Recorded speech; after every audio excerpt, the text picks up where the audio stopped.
All right, good afternoon, everybody. Thank you on behalf of Calgary Municipal Land Corporation for joining us on our 13th edition of Placemakers. Today's theme is environmental resiliency and urban public spaces.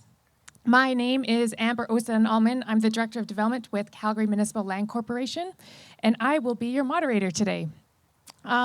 It's great to see everybody here today, sitting in our plaza here to talk about St. Patrick's Island. It's even better that we can live point to things and showcase some of the things that this team has worked on over the years.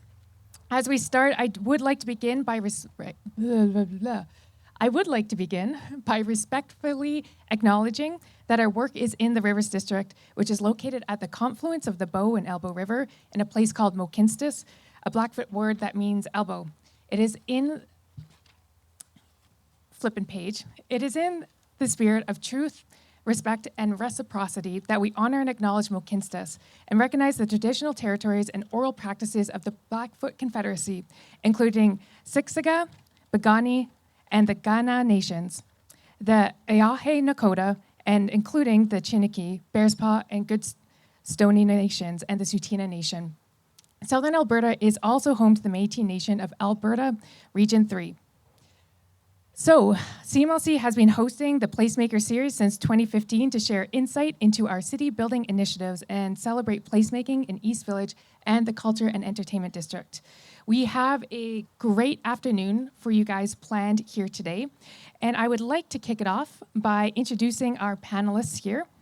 They have worked with us for almost 12 years and have a lot of knowledge of St. Patrick's Island. Flippin' page. So we will start with the middle here. We have Dr. Stephen Handel. Dr. Stephen Handel is a distinguished professor of ecology at Rutgers University, visiting professor at the Harvard University Graduate School of Design, and was the lead ecologist on the 2013 BioPhilic study that took place on St. Patrick's Island. Just to the left of him, or your right, we have Barbara Wilks. Barbara Wilks founded W Architecture and Landscape Architecture, if I could say that word, in 1999 to create a design-oriented multidisciplinary practice that focuses on uniting people with nature. She practices as both an architect and landscape architect with a specialty in urban waterfront environments. We have Scott Jordan just sitting next to me. Give him a wave, Scott. Scott is a principal at Civitas, a Denver-based landscape architecture and urban design firm that connects people with nature and cities. Civitas also was our master planner for the Rivers District Master Plan, which is the heart of Calgary's Culture and Entertainment District. Barbara and Scott together were the architectural teams behind the redevelopment of St. Patrick's Island. So thank you, Stephen, Barbara, and Scott for joining us here today. Stephen was also on the team.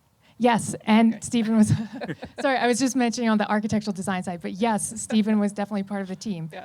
Thank you, Barbara. So the St. Patrick's Master Plan and Design addressed environmental sustainability quite well. And since the design, we took about almost 2 years of revitalization and reclamation before it was opened. And since then, we've had both Calgarians and visitors alike embrace and enjoy St. Patrick's Island. So the first question to the panelists is, what is environmental resiliency? Sometimes it becomes a bit of a buzzword. Sometimes we talk about it to maybe not so eloquently, but I'd like to turn over to the panel to hear you guys what you think that means. Stephen, would you like to start with that? Sure. I'm a plant ecologist, and I've loved plants ever since I was a kid. But I've learned that plants are more than just pretty. They're important. And in my own work, I've found that I have to work with landscape architects because without that profession who actually designs landscapes and draws the blueprints, ecologists can't get anything done or expressed on the land. Resilience means that we're finding ways of structuring plant communities so that they keep going no matter what the stresses are. Climate is changing, our world is changing, sometimes there are floods. Resiliency means starting with a kind of a plant community that keeps going no matter how conditions change. And it's important for us as people because nature is important where we live and work, not just where we go on our holidays. Calgary is famous, it's famous for being the gateway to the mountains where Banff and Jasper are, probably the most famous parks of Canada. But we need nature here in Calgary also, where we live and work, to clean our air, to build soil, to control our waterways, to bring in the animals which migrate up and down through the province. Calgary is part of the natural system. Nature doesn't end at the mountainside. And a lot of the design of this park, as you'll hear about, was to make this island, which is so central to Calgary, part of the natural system that's around us. Maybe I'll stop there. Yeah. That's exactly, as landscape architects, what we tried to do. I mean, this island, I don't know how many of you were here before, but it was basically lawn and trees. It had been taken out of the river.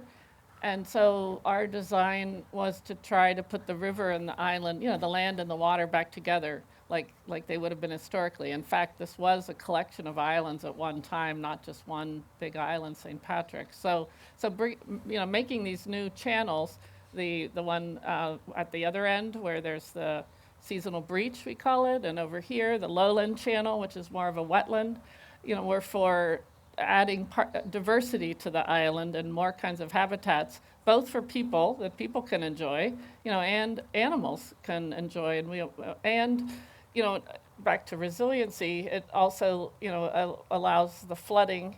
With this island is in the floodplain. The only part that's not is where the restroom building is a little bit higher, but everything else is in the flood. Well, the rise obviously is out of the floodplain, but it's in the floodplain. It's planned to flood, and that actually helps rejuvenate the trees after big floods. So, and I think we need to plant a few more trees as we're all out here, in the heat.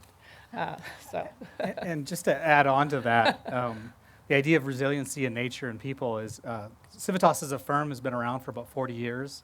We've always been about connecting people with nature and cities, and I think people are a part of those natural systems. And what we're learning and seeing, especially through the pandemic, was these natural areas where you could get out, get away, and get that reprieve from the city is really why nature in cities is really critical, because it allows you to step out of urban environments. And even in urban environments, when you can bring nature and natural systems into it, it just makes us more resilient as a community, but also more resilient and sustainable as a community building exercise. It sounds like there's maybe a mental health component. Absolutely, yeah. Well, and how? We talk about something called ecological services. That sounds a little nerdy, but it's still true. The idea that nature gives us things that normally you'd have to spend tax money on. Clean air, clean water. I often say to government officials, we want to build nature here in this park to save you tax dollars. And that gets their attention. But it's true. It's true. It builds a sense of place.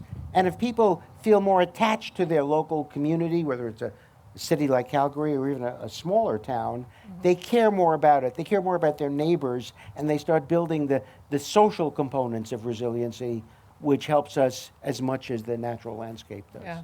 It's one thing we really learned also in New York, where I'm from, after Sandy, that the communities that did the best were ones that already had a bit of social cohesion. And so how physical and social resiliency really need to go hand in hand. So building places of community in nature as part of nature is really, really important as we go forward. We're having all that, I guess you all get it more often, the fire smoke. I mean, New York was just inundated with it. And, we've got a lot of challenges ahead of us. Barbara, you spoke about it a little bit earlier about how the design of St. Patrick's Island addressed some of the environmental resiliency. Mm-hmm. Can you and this panel expand a little bit more on that? What other design elements were incorporated into the island? Well, as I said, the big idea was to make the island reconnect with the water, the land and water. So making the channels, which allowed water to flow from one side of the island to the other across, and so therefore it had to go slower because it's going over a greater distance just to go down, not very many inches even. That allowed it to be safe for humans. Obviously, I see all the birds over there too. That was our first move. The second move was this seasonal lowland channel that is more of a wetland, more for animals and plants. And the transect that goes across it is perfectly level, that walkway. And the idea of that was to, even you think of this island as being flat. I mean, even here where we are, we had to make this fit where the trees were, and you can see how much topography there actually is to be able to keep these existing trees. So trying to bring those things to presence through the design, and then using the dirt to make the rise, which is really purely for people, to have fun on, to gather around and to get a better view, to see people from downtown. And, it used to be a place where people were a little afraid to come, back to the social resiliency side. So letting people be seen more from that downtown, you can look over and see activity was an important part of it. And I think a couple of things to add to that, and some credit goes to actually the community of Calgary, because when we started the project, we reviewed a lot of documentation of what the community wanted, and one of the things that stood out most to us was this little drawing that said, "I want to put my toes in the water." Yeah. And so that little wording, and then us researching the island and realizing that over the years it was as many as 5 islands, and that in the 60s and 70s the city came in and filled in all the lowland areas and put turf on it so that you could camp on the island as a way to activate the island. It kind of took the ecology of the island and separated it. So in 2013, when the big storms came, the island didn't change. That's not the way an island operates in a river system. It's always evolving and flowing. And so our big thing was to return it to being a living island so that water could actually come in and engage with the island itself and bring people into it. And then the other big move that we did, partly because of budget, but also because it was the right thing to do, is we actually only affected about 30% of the land on St. Patrick's Island when we did the improvements. And of that 30%, I'd say about 28% had been previously disturbed. And so we went to the areas that we kind of, as a community, you'd come in and made changes to, took those areas, restored them more to natural settings, and then left a lot of the natural areas somewhat untouched, and in areas intentionally kept people out of those areas to really let those natural ecosystems exist. So right from the very beginning, it was about working with the land and what this island was telling us from its history, and from the mistakes we as humans had made trying to redevelop the park into a usable system back in the 60s and 70s.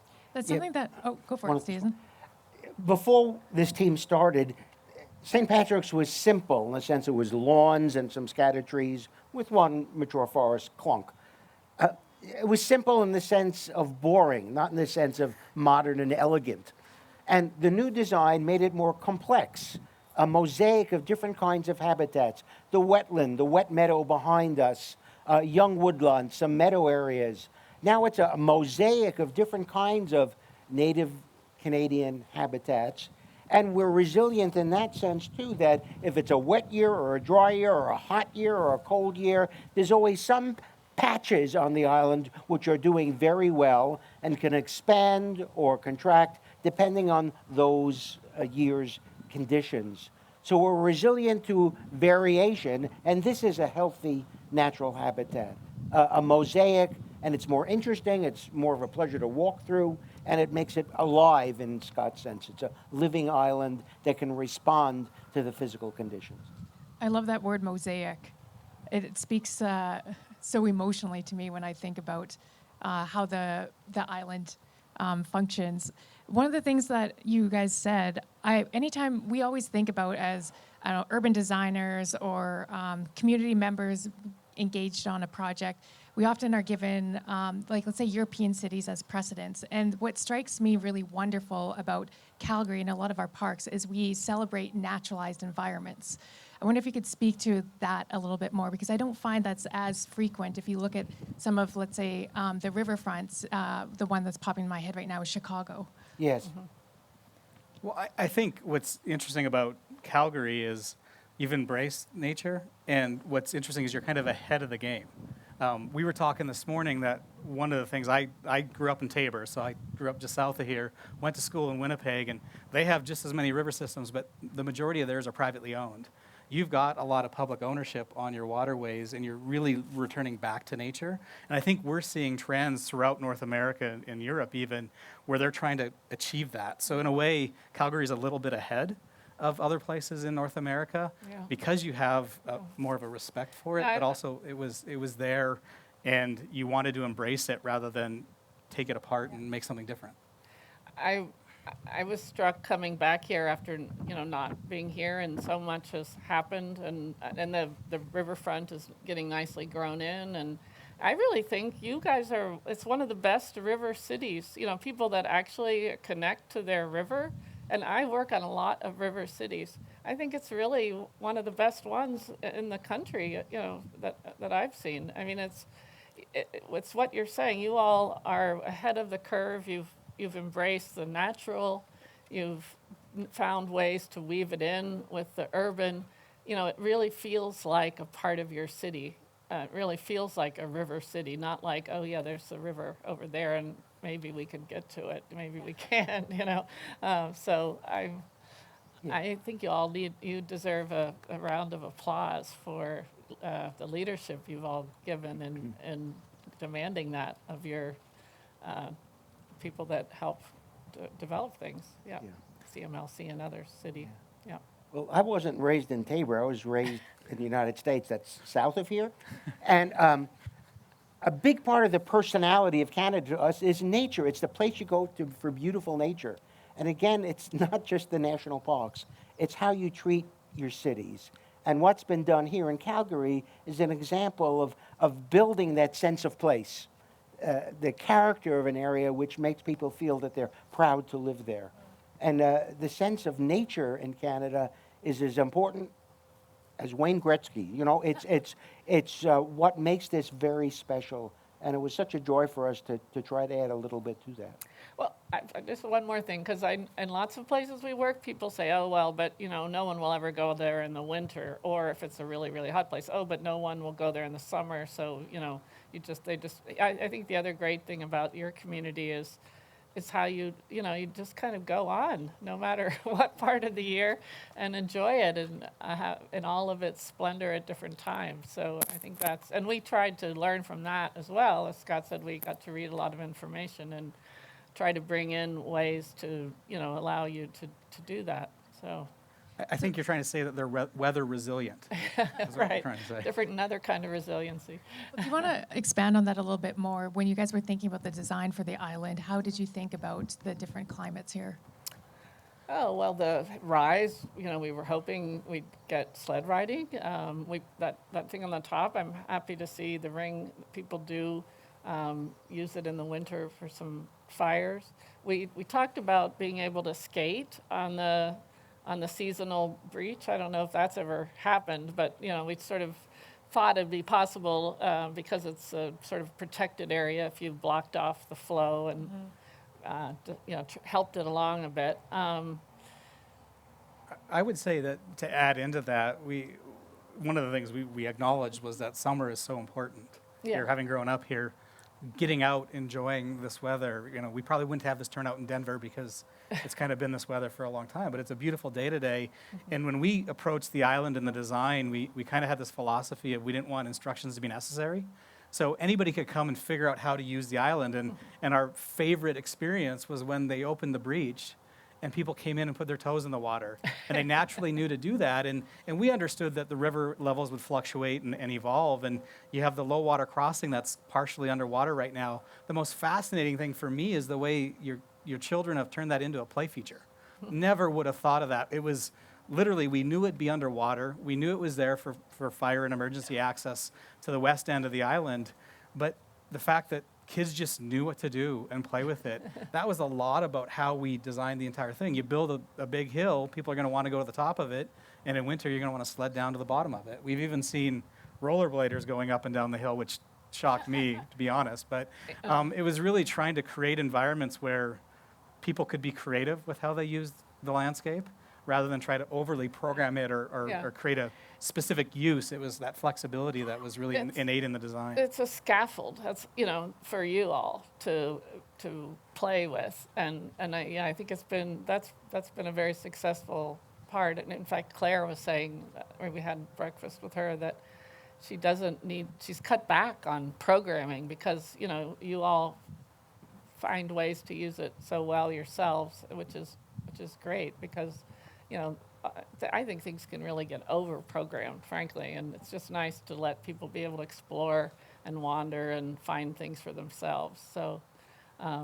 yeah, they've decided that's sort of the way to go with some of the programming here. And as an entity that runs it, being CMLC, acknowledging that, when we built the island, they fenced it off and were worried about people coming and stealing equipment and whatnot. And so it was really a no man's land, a no person's land for 2 years.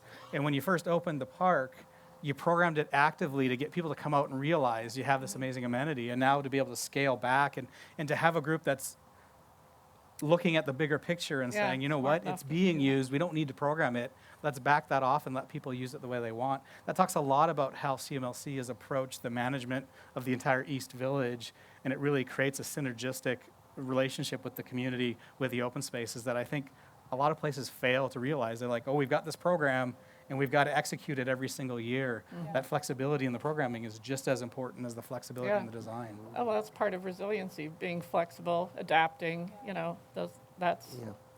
The other, you had a question about the winter use of the park. When we did the original planting design for the island, we also thought about things that look pretty every month of the year. So plants that have persisting fruit, like your wild roses, or the red berry clusters in the winter, plants that have colored stems. So whatever month you come to this park, there's something lovely to look at. So it becomes appealing to the community no matter what the weather's like. And the plants, of course, play a big role in that. We use native plants because they require less maintenance as a rule, and that saves tax dollars in your budget through the years. And of course, the native plants are much more attractive to the native animals, from insects to big birds, and it brings them in too to make it more enlivened in the technical sense of the word. A lot of people hate insects, and I understand that. But insects are what birds eat, and if you won't like birds, you want insects in your park, and then everything comes alive. As I'm slapping away a bunch of bugs on me during this talk. Well, Friday night we're going to be looking at bats at St. Patrick's, and a good bat will eat 1,000 bugs a night. And Professor Barkley from the university will be coming to teach us all about the bats of Calgary. It'll be a lot of fun. I love that. Just on that point, Stephen, I wonder if you could speak a little bit more. So you were first here 10 years ago. We did Yes. the first Bio Blitz. You're back here today. You're back here for the weekend. What have you seen that's changed in terms of biodiversity? Well, the point of our little biodiversity, which is Friday afternoon through Saturday afternoon, is to find out exactly what's here, at least for this time of the year. I came last month just to take a look, and one thing, of course, we know is that the new design has added different habitat types, like the wet meadow behind us, the young woodlands, the plantings that the LAs have put in. So we know that there was an introduction of new species, and even with the flooding, other species have come in. And with a lessening of the mowed lawn component of the park, we know we have a habitat which will be attractive to bugs and birds and to other plant species coming in. So I expect more plants, which means we have habitat for more insects, which will draw in more birds, both kinds of birds and numbers of birds. So I expect when we end our activity at the end of this weekend, we'll find that the landscape theory, will have been expressed with more persisting and enriched Calgary natural history. I like that. Is there, just on that, I think you've probably found or know of some interesting animals that you found on the island before. You mentioned bats. Well, Professor Barkley, who's a bat expert, it's amazing how people get these interests. As a kid, I liked plants. Plants are pretty, no surprise. This is a guy who's very smart, and he decided bats. So he does most of his work at night when everybody else is boozing it up in the East Village, I guess. But it's interesting. an osprey has been nesting on the big artwork, the bloom, which is this wonderful visual connection between nature and culture, and I love that. We're going to be looking for fish in the waterways right around the island, and there's going to be dozens of kinds of fish. That's why the osprey is living here, of course, because the water is in good quality. Yeah. Thank you for that. Question for all of the panelists. You've walked around this morning, it sounds like. There's going to be more walking around this weekend. We often think in terms of design in our first pieces of work. We put something out there. We put your smart heads are at the table. We do the best that we can. And then we build a project and we walk away. And sometimes we don't go back and visit it. You guys are visiting again. Is there anything you would look back and say, I would tweak that, or there are lessons learned? I'll say a very early lesson that happened immediately was when we were designing this. You have to remember the bridge wasn't here yet either. There was a little bridge that just came over to the island, and we reused that wood to make the restroom building. It clad what was the surface onto the facade, but so we designed this end as really the main, what everyone assumed was going to be the main entrance, because it was assumed there would be a lot of people driving. So it was like the most pleasant surprise when the island actually opened of how many people just pour over the pedestrian bridge, either on bicycles or walking. This is not really the main entrance. I would say the other one is. I don't know. Do you guys agree with that? Yeah. I mean, so that was a total surprise to how we thought and how everyone thought. All of us designers, we were, and then the client and everyone. So that was an eye-opening experience. I think now coming back later, I'm so happy that we didn't touch so much, and that we did restore areas. And, I want to start putting in, I can see a lot of the trees we planted. It's true, they don't tend to do as well as one that seeds itself, but I wish we had planted a lot more. I think, these older, the mature forest, as you can see, is at, it's nearing the end of its life, and the other, we need to make sure it gets replaced with the new forest, which is doing well in some areas, but not everywhere. So that's something I'd like to recommend for future improvements. And I think to go along with what Barbara was saying, because of that discovery of the West End being the arrival sequence, this space feels a little big to me. It could have been scaled down maybe a little bit, but again, that's nitpicking. Overall, I mean, having grown up in this area, I'm incredibly proud to say that I was involved in this, and I was just a small part of it. But the idea that really the areas we touched were areas that were previously disturbed, and in fact, we were fixing a lot of the issues we had created. And a fascinating story that most people don't know is that when we cleared the material out of the breach, which the city had put in to flatten it out to create a camping area, it was actually contaminated. So we've actually capped and sealed that so it no longer leaches into the river system in the rise landform. So that has clay on the bottom. You put all the disturbed and contaminated soil in the middle, and then cap it with additional clay, and then put good soil over top of it. And so we've actually been able to kind of create a restoration project out of a project that was really about reclaiming and fixing what, honestly, we as a society had messed up a little bit as a natural island. Well, when I walked on the island today, I was actually moved in a very positive sense. We are surrounded by the seeds from the poplar trees. It's all these little white catkins on the ground, and they're floating in the air also. And to me, that means that the seeds of this island are enriching the surrounding area. St. Patrick's was improved, but because of the seed from the plants that were installed and the young from the animals who now live here, the surrounding parts of Calgary are getting improved also. So the investment on this piece of land was really an investment in nature and ecological advantages in a wider area. So it's a value added, which most people don't think about. but the seeds in the air and on the ground all around us are a sign that the advantages of St. Patrick Island become advantages all around us also. I love that. To go back, so actually play on that a little bit in talking, that's the whole environmental resiliency piece. You talked about it, Barbara, and so did you, Scott, in terms of thinking about how the island was designed to deal with the 2013 flood. We had a pandemic recently. How are public spaces designed now, especially naturalized spaces, thinking about major world catastrophic events that we obviously can't always predict for? How do you think this island played a role in society during that time? Well, I think the way the island designed, or I hope anyway, the way the island was designed was very intentional how we brought humans onto the island. And we knew that it wasn't a place that people would go to originally because it was considered somewhat dangerous. And so a lot of what we did was create a series of loops and pathways that bring people together and create what we call social intersections throughout the island. And I love to tell the story. When I was at the University of Manitoba, I was trying to figure out, do I go into architecture, do I go into landscape architecture? And I had this great professor, Charlie Thompson, who I'm sure Kate remembers.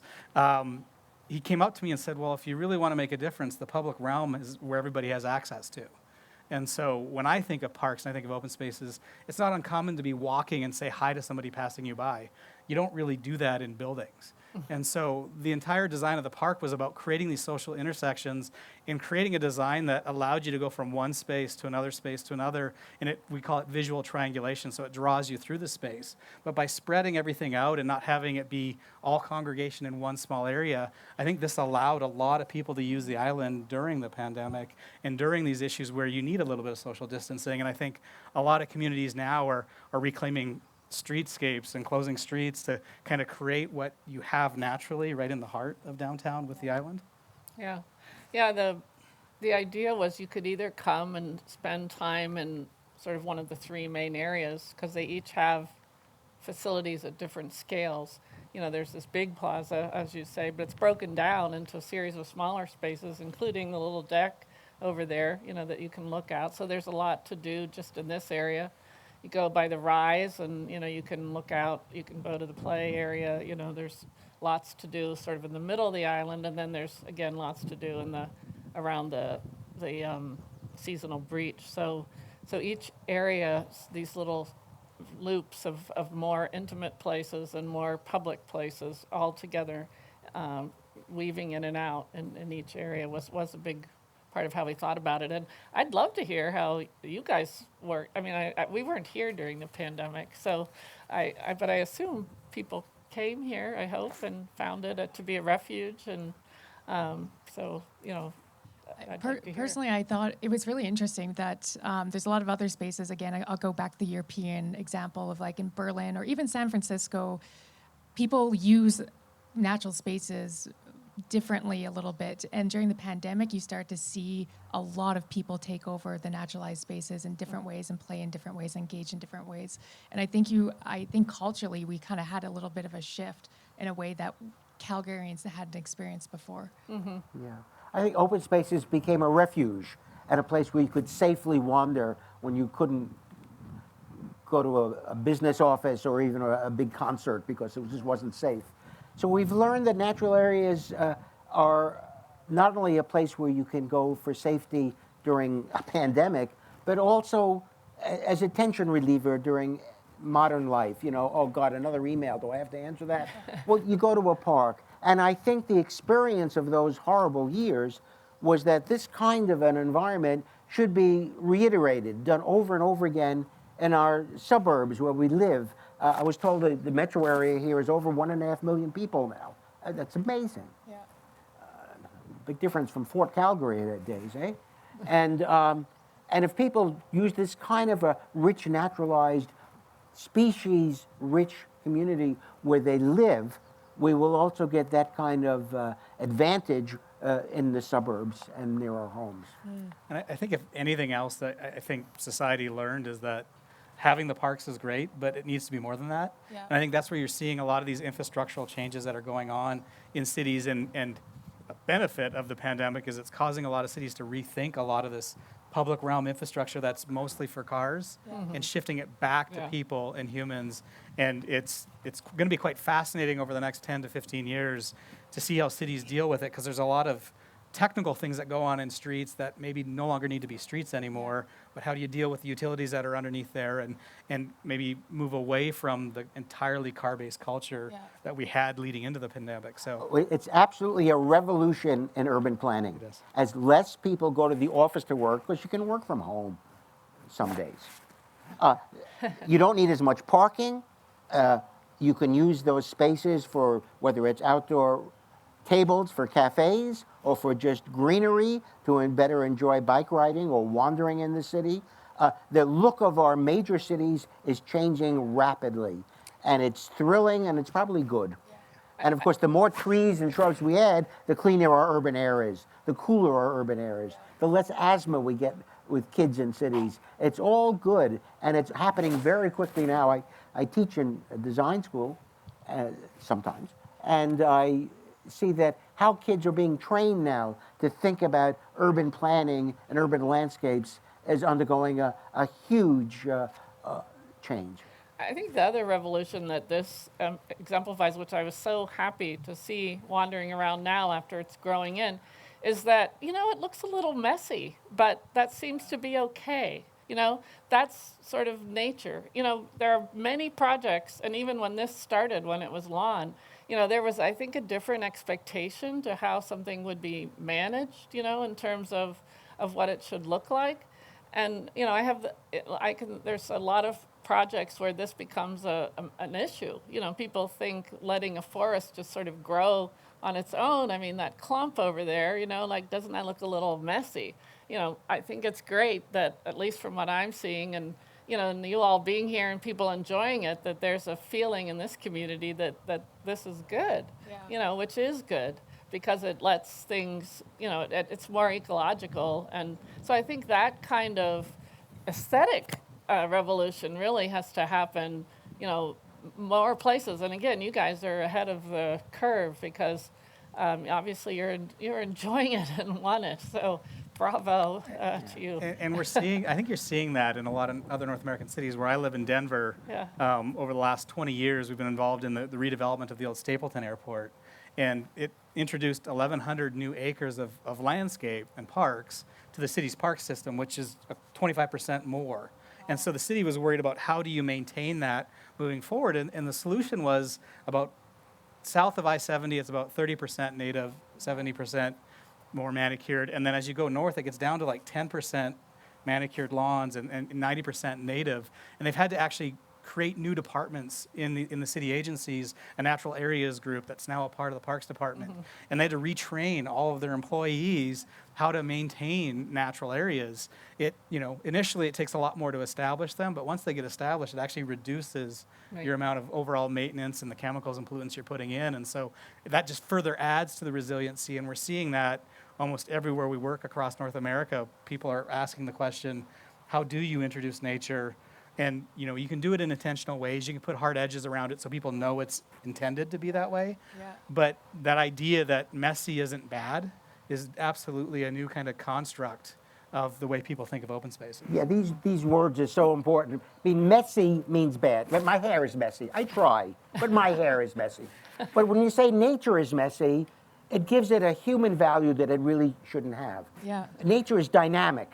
Nature changes. Nature grows. And that makes it messy in the sense that it's not geometric and symmetrical and a Bauhaus design. And yet it's alive. And being alive is a messy experience, as we all know. So I never use the word messy, although I know it's something I have to challenge all the time with governments and even with some landscape architects who prefer that neat and clean look. Neat and clean usually means sterile. And that's why we love this, because it's not sterile.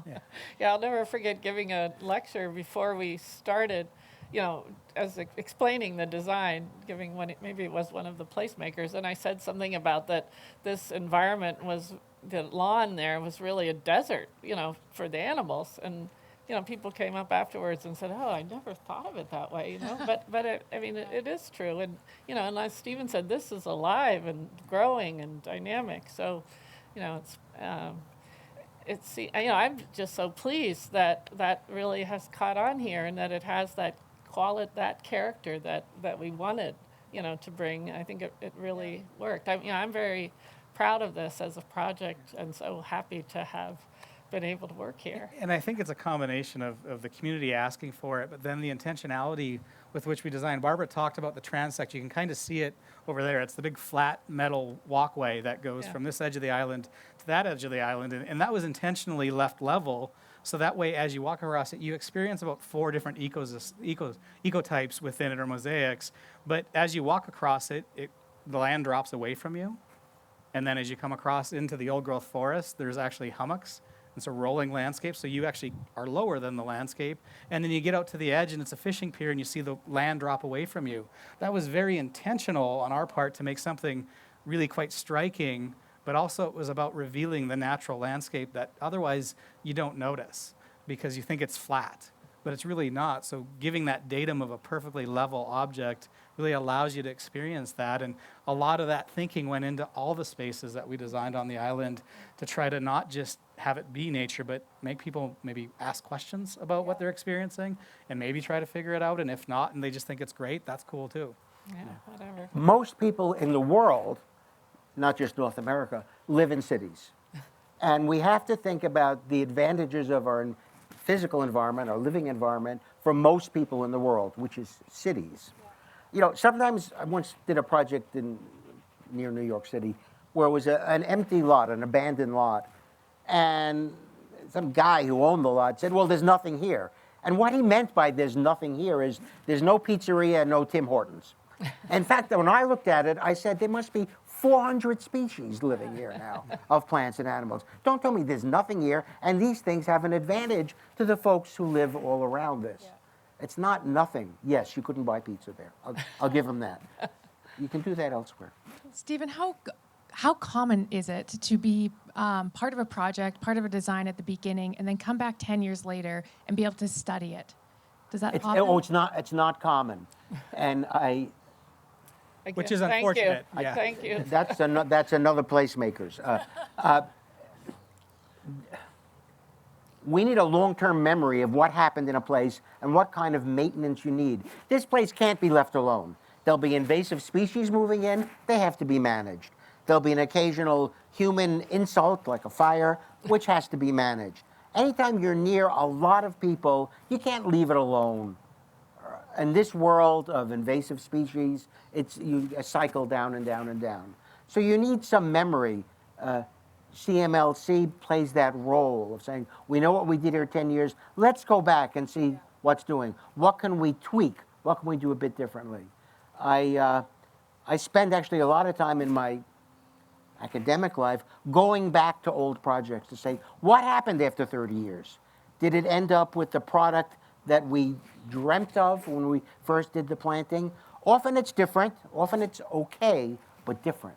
Yeah. And we need more of that. And I think while it's the right thing to do is to really understand, creating metrics that quantify the change and transformation that's happened over the last 10 years, I think will be really important to tell the story of the island. And you would hope in another 10 years you come back and do it again and see how it's continued to evolve, hopefully, over its time. We're seeing a lot more of that through some of the sustainable sites initiatives where they go and look at something post-occupancy and try to figure it out. But I haven't been involved in one where it's 10 years later and we're kind of doing the exact same exercise, just better weather, a little nicer day, not as cold and pouring rain miserable. last time. But it'll be really quite fascinating to see what the results are because there was intentionality to it, and we're all hopeful that there'll be some fruit will be in that labor that will come out of it. Yeah, the long-term needs always have to be thought about. When we started this project a dozen years ago, I thought we had a wonderful team here in Calgary to work with. But people get promoted up, or they move away, or they meet someone and they move to Tahiti or Yellowknife. And suddenly people forget what happened 12 years ago. And you need a mechanism to keep people concerned about the space. Actually, this BioBlitz plays a role, because if people in this city care about this island, they won't forget what's here, and they will always bug the right city agencies to take care of it. Well, oh, Barbara? I just wondered if there's any questions. That's exactly what I was about to do, Oh, so thank you. Barbara, With that, Amber's the MC. So hey, I love it. You do it, Barbara. You have a mic too. Yeah, we have a few minutes for some questions, if anybody has any.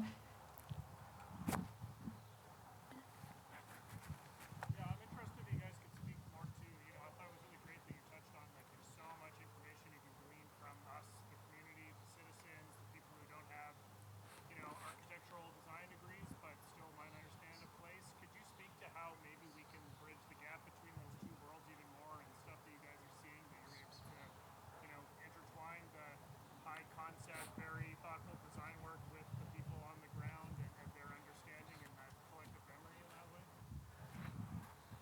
Well, I think from an early phase, we're seeing a lot more what we call community-based design happening in North America, where people want to be involved in the very early conceptualization and figuring out what the purpose and program of a space would be. But then events like this BioBlitz, and I think CMLC as an entity really tries to do and does a really good job of engaging the community over and over again and telling the stories. We were hearing some stories today about cultural walks that happen on the island and nature walks that happen on the island, and really trying to grow that education and knowledge set. And I think this BioBlitz, tomorrow, Stephen, you could talk better about it than I can, but there's going to be, a bat specialist, a mammal specialist, a fish specialist, a botanist, and there's going to be tours, and people are going to be able to come out and learn from people that know way more than Barbara and I do about any We're of these the things. generalists. Yeah, exactly. So I think growing those programs, and I think engaging kids. One of the big things we talked a lot about here was getting, and you do a good job of it, is getting the school groups out to the island to explore. And we heard from Claire this morning that her daughter's class came down to East Village for an entire day of one of their weeks of touring around. And that's great. They get to learn about urban systems and urban places and the natural systems that can occur. So I think as much as we can get the youth involved in those things so that they can learn and appreciate it, I think they're growing up very differently than we all did. Yeah, it's really, I mean, I don't know how I think, CMLC probably is doing it through events like this, but feedback loops, dynamic, evolving, resilient. I mean, it requires feedback. I mean, that's part of being a dynamic system. So, I mean, actually the feedback from you, the community, is really important to make sure that the system works, so I don't know if there could be some, place where people can post, I don't know what it would be, or, have meetings every so often, an annual meeting about St. Patrick's or whatever. But, it'd be great to understand what people like and what they don't like and what's working and what's not working. And, I mean, there's still more that the city's doing, that maybe different things. As Stephen said, you don't have a pizza place on every corner or in every site. Maybe this performs one function and someplace else that you all are going to be working on performs another function. So, the whole city really has to work as an ecosystem as well. So just continual tuning. I mean, it's a very important part of it. Once I chatted with a government official, actually, and he said, Handel, you're talking about all the plants you're going to put in here, but the sign of success of this park is how many people come. That's a successful park, not how many shrubs you have. How many people come, and I never forgot that. Of course, in fact, this park is owned by you people. It's paid for by you people. And the more you come for whatever your passion, whether it's looking at birds or smooching on the rise, if the park serves you, we will have succeeded. Yeah, and I think what's interesting about that is as random as it sounds, after we've completed a space, we look to social media. That's today's youth way of sharing where they're at and displaying meaning to it. You got to take the good and bad, right? You see a lot of comments from community members that you're like, well, that's not what we were doing, but that's okay. But just seeing how people use a space, for us, it's never been at Civitas. We always talk about it's not about us, it's about you. We don't we like to get pretty pictures of our work, but to come and see people using the spaces and experiencing it, and the really good way to see that is if people are sharing it on social media, because that is the way they say, I've been here. That's how they communicate. They don't give a phone call anymore. It's all social media. I've got a 14-year-old who doesn't know how to use a phone, I don't think. It's text messages and social media. And so we use that when we're looking at stuff, and even as we're looking and analyzing other park spaces that we think are interesting, we'll look on social media and see how they're being posted and tagged. So that way we can understand how people actually use the spaces post-construction, because I'm lucky enough, I get to come up here once a year to visit family and for a lacrosse tournament. So I've been to the island every year and see it evolve over the last 10 years. Yeah. This is your third, fourth time Yeah, up maybe here? my fourth time since, but, and I haven't been here since the and this is probably the longest time since the before the pandemic, so. But yeah, the social media also, there's only, I'm not sure how broad a spectrum you get, so it'd be good to also get other kinds of feedback. So I think with that, thank you to our panelists. I think we're all going to walk away and take some pictures smooching on the rise and smooching on the playground, smooching in the plaza. And we'll see. You could have a program on it. Stephen, are you going to have a kissing booth somewhere on the island, or? Joanna has a whole new event to organize now. I don't have a credit card machine, so So first off, I want to thank you guys with some gifts here from our team for coming all the way out. This is for you, Stephen. If I could, Wow. and then What is pass that? this over to you, Barbara. thank you. I don't know Thank what it you. is. Thank you. Village. And for you, Scott, thank you to the three of you for taking the time to speak with us all and coming all the way to Calgary to have this very engaging and pleasure. very dynamic conversation. Couple of things just to highlight before you guys all go cool down. The first is, well, the one thing I do want to highlight is the BioBlitz. So that is starting tomorrow afternoon, and it's going on for 24 hours. 4 o'clock. 4 o'clock, thank you. And it's running for 24 hours until the next day. Yes, we have activities till almost midnight. Can you believe this? Moths, bats, whatever. And then all day the next day from early. The first bird walk is at 6 in the morning. I want all of you there. But it continues all day long with plants, fish, pollinators, whatever. And it ends at 4 p.m. 24 hours is 24 hours. is the trick. And on Sunday we have a little walk on mosses. There's a wonderful woman in town who's a moss expert, and she can only Sunday morning and learn about something you've stepped on your whole life and never thought about.